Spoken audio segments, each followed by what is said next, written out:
Olá pessoal, Cris Ferre aqui falando, é um prazer estar aqui com vocês de novo para apresentar esta série Como aplicar inteligência artificial para a gestão pública. Esse é o segundo capítulo dessa série, nesse momento que estou aqui fazendo um pós-doc na Universidade de Hamburgo, um período aí que eu tirei de férias para fazer isso.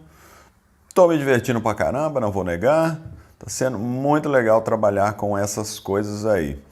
Tá? Então, se você não conhece meu canal ainda, eu faço aí uma série de vídeos destinados à inovação na gestão pública, transformação digital, também mudanças na política e coisas assim. Então acompanhe lá outros vídeos, tem muita coisa legal.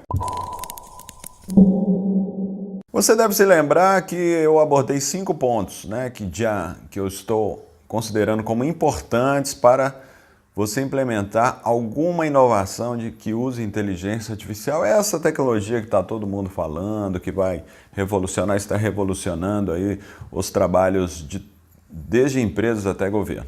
E aí nos interessa saber como isso pode impactar o governo, como implementar isso. Estou partindo de um caso concreto, de uma necessidade real, que nós estamos trabalhando na Câmara dos Deputados, de implantar um chatbot, um assistente virtual parlamentar, para melhorar a interação entre cidadão e parlamento. A partir desse caso concreto, estou tentando desenvolver aí digamos assim, uma estrutura de aplicação para gestão pública de maneira geral, aproveitando que eu estou aqui na Universidade de Hamburgo com pessoas, né, que são muito boas nessa área de algoritmos, tecnologia e esferas públicas de maneira geral. E aí você deve se lembrar que eu abordei 5 pontos, né?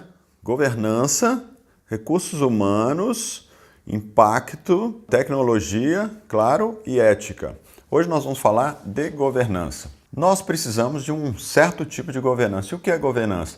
É um conjunto de regras, na verdade, uma maneira da gente organizar um determinado processo de trabalho, uma determinada questão, ou a nossa organização, ou a nossa instituição. Então, basicamente que eu estou vendo que são coisas importantes que nós precisamos pensar em termos de governança, nessa questão de aplicação da inteligência artificial para a área pública. Primeiro, governança de dados, ou seja, temos que cuidar bem dos dados.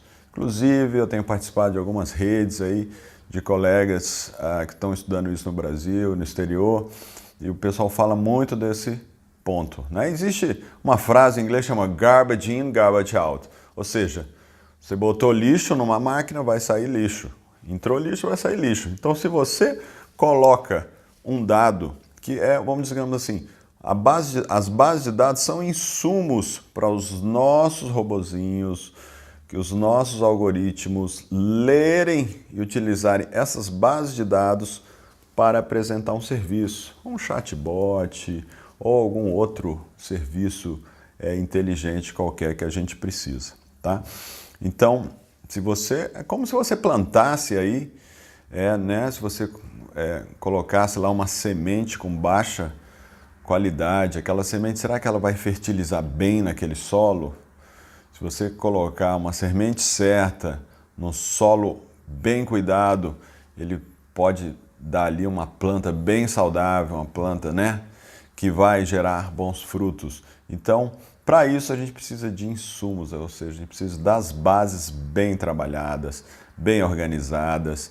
Hoje você fala, né, limpar, organizar as bases de dados é um trabalho essencial. Precisamos ter um monte de pessoas trabalhando com dados e hoje é algo bastante importante que infelizmente os nossos órgãos públicos não dão de forma geral a devida atenção.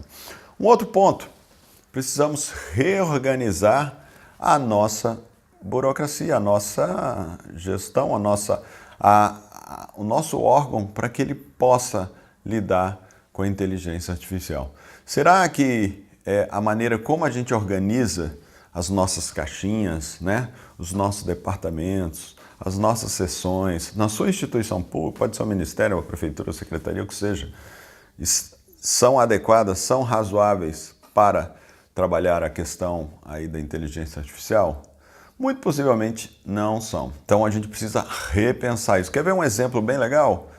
A Secretaria de Governo Digital do Ministério da Economia reorganizou as suas caixinhas que ficam embaixo dela Então criou lá uma caixinha nova que se chama governança de dados, olha que legal. Tem lá um setor que vai cuidar só de dados, governança de dados. Um outro setor que chama experiência do usuário. Olha que bacana. Ele vai medir e tentar entender tudo que tem a ver com a experiência que o cidadão está tendo ao utilizar um portal, um serviço público.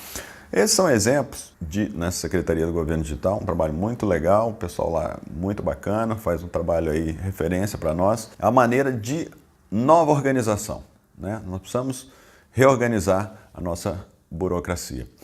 Por quê? Porque isso vai implicar em novas competências, né? Novas necessidades, e as pessoas precisam trabalhar, criar essas novas competências. Aquele órgão, então, faz sentido ter um órgão de tecnologia separado do órgão de comunicação, muitas vezes, e faz sentido termos aí a área de inovação locada apenas na área tecnológica? Se nós vamos pensar em inovação, inovação é uma mistura de várias coisas que obviamente inclui tecnologia, mas não se resume à tecnologia. Então repensar essas caixinhas é algo bastante importante. Um outro ponto também, pessoal, muito importante, muito fundamental nessa história toda é em que medida nós vamos regular o uso de inteligência artificial dentro do nosso órgão, dentro da nossa instituição. Precisamos criar regras, não vamos criar regras, vamos entrar num modelo mais experimental, mais aberto, ou se vamos criar regras, elas serão por tempo limitado ou não. Então é a questão da regulação, também um aspecto muito importante dentro desse guarda-chuva que nós estamos chamando de governança. E se, então, assim, basicamente acho que são os principais pontos, eu não quero me alongar muito nesse vídeo, mas precisamos então cuidar bem dos dados, reorganizar nossa estrutura administrativa para poder cuidar então desses novos processos de trabalho que tem a ver com a inteligência artificial. Faz sentido tudo isso que eu estou dizendo? Faltou alguma coisa ou eu estou misturando as bolas? Poxa, comenta aí, dê a sua opinião, eu ia gostar muito de saber. Com isso você ajuda bastante a gente a divulgar e proliferar essas ideias. Te aguardo no próximo vídeo. Se você não viu o primeiro, não deixa de ver. Acho que ele está aqui em algum lugar aqui em cima. E a gente se vê no próximo vídeo. Um abraço!